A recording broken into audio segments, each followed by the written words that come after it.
Ogni giorno emergono nuovi risvolti sulla tragedia avvenuta a Castelfranco, a 800 metri dalla discoteca Playa Beach Club. A quasi 2 settimane dall'omicidio di Lorenzo Cristea cominciano a definirsi e cristallizzarsi alcuni aspetti. Intanto sono salite a 3 le armi sequestrate. Una è quella militare sporca di sangue, sicuramente utilizzata durante l'aggressione. Sulle altre 2 lame sarebbero stati disposti degli accertamenti, ma i dubbi che possano essere state nelle mani dei ragazzi sono tanti. L'ultimo coltello è stato trovato in un campo.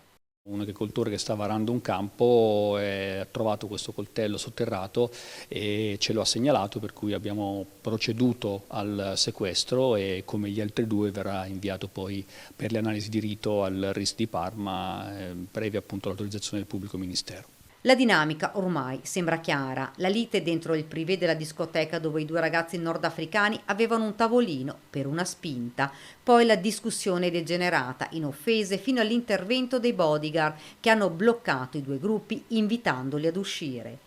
E alle prime luci dell'alba la tragedia consumata in pochi minuti. Le 3 auto con a bordo 8 ragazzi e 2 ragazze che partono incrociano Badr Rouaji e Tabe Nani. Il gruppo scende dalle macchine e inizia la violenta aggressione, poi le coltellate. A terra rimane Lorenzo Cristea colpito a morte. I funerali alle 14:30 alla chiesa ortodossa di Loreggio. Presente anche la sindaca di Trebaseleghe Antonella Zoggia, comune dove il giovane viveva assieme alla famiglia. Non abbiamo risposte come amministrazione, neanche come adulti di questo paese.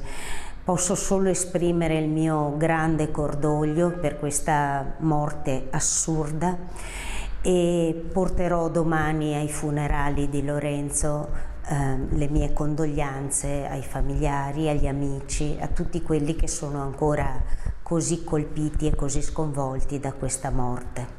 Saranno presenti anche gli amici, fra loro Alessandro Bortolami, che è uscito da poco dall'ospedale di Castelfranco ed ha espresso il desiderio di poter dare l'ultimo saluto a Lorenzo.